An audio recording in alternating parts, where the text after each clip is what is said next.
వేసవికాలం సుందరవనం అనే అడవిలో ఒక జింకపిల్ల అమ్మకు చెప్పకుండా బయలుదేరింది.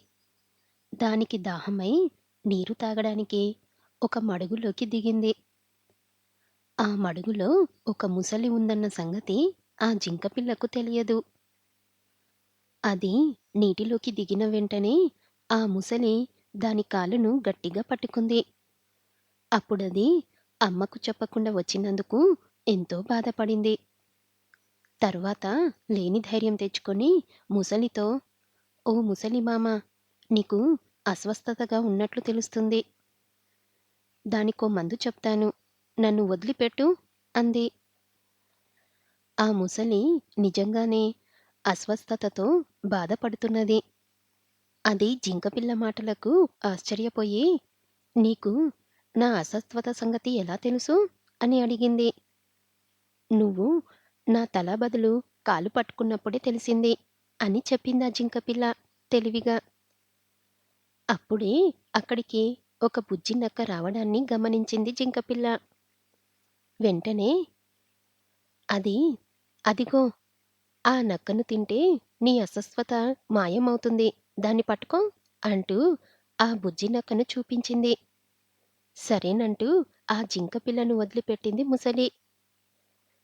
ఒడ్డుకు చేరిన జింకపిల్ల బతుకు జీవుడా అనుకుంటూ ఎదురుగా ఉన్న బుజ్జినక్క ఆగమన్నా ఆగకుండా పరిగెత్తింది. బుజ్జినక్కకు ఆ మడుగులోని ముసలి ఉన్న సంగతి తెలియదు. అది కూడా అమ్మకు చెప్పకుండానే వచ్చింది. ఆ జింకపిల్ల వల్లే అది నీళ్లు తాగడానికి మడుగులోకి దిగింది.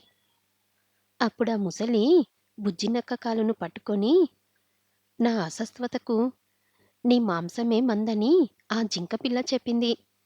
నిన్ను తిని నా అస్వస్థతను పోగొట్టుకుంటాను" అన్నది. వెంటనే బుజ్జినక్క తెలివిగా, "అయ్యో, నేను వింధ్య వ్యాధితో బాధపడుతున్నాను.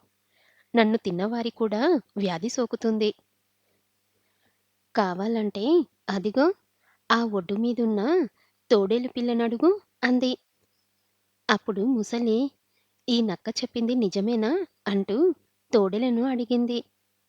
"అవును, నిజమే" అంది తోడేలు పిల్ల. అప్పుడు నక్క, "నీ అస్వస్థతకు సరైన మందు వైద్యుడైన ఎలుగుబంటి చెబుతుంది. దాన్నడుగు" అన్నది. దాంతో బుజ్జి నక్కను వదిలేసింది ముసలి. వెంటనే తోడేలుతో కలిసి నక్క అక్కడ్నుంచి వెళ్ళిపోయింది.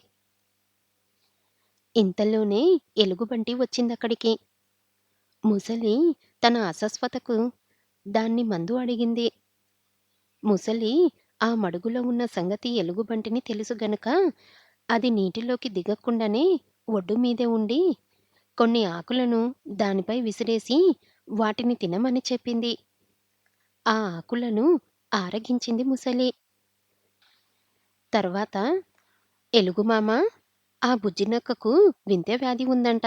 నిజమేనా?" అని అడిగింది అమాయకంగా. అప్పుడు ఎలుగుబంటి నవ్వి, "దానికా? వ్యాధి ఉంటే నా దగ్గరకు వచ్చేది. ఈ అడవిలో నేను తప్ప వైద్యం చేసేవారు లేరు కదా" అంది. "మరి తోడేలు కూడా అది నిజమని చెప్పిందే" అంది ముసలి. "దానికది ఊతపదం. ఏం మాట్లాడినా అది అవును, నిజమే అంటుంది" ఆ జింకపిల్ల. బుజ్జినక్క తెలివిగలవి. ఆపదలలో ఎలా తప్పించుకోవాలో చేసి చూపెట్టాయి. అయినా నువ్వు జంతువుల పిల్లల మీద పడటమేంటి? రేపొద్దున నీ బిడ్డను ఏ జంతువైనా మింగేస్తే నీకెలా ఉంటుంది? అలాగే మిగిలిన జంతువులు కూడా కదా! చిన్న జంతువులకు భవిష్యత్తు ఉందని వాటి జోలికి వెళ్ళొద్దని మృగరాజు సింహం జంతువులన్నిటినీ ఆదేశించింది. అది నీకు తెలీదా? వాటిని చంపుతున్నావు కనుకే నీ ఆరోగ్యం చెడింది. ఈ సంగతి సింహానికి తెలిస్తే ఊరుకోదు. ఇక నుంచైనా వాటి జోలికి వెళ్ళకు.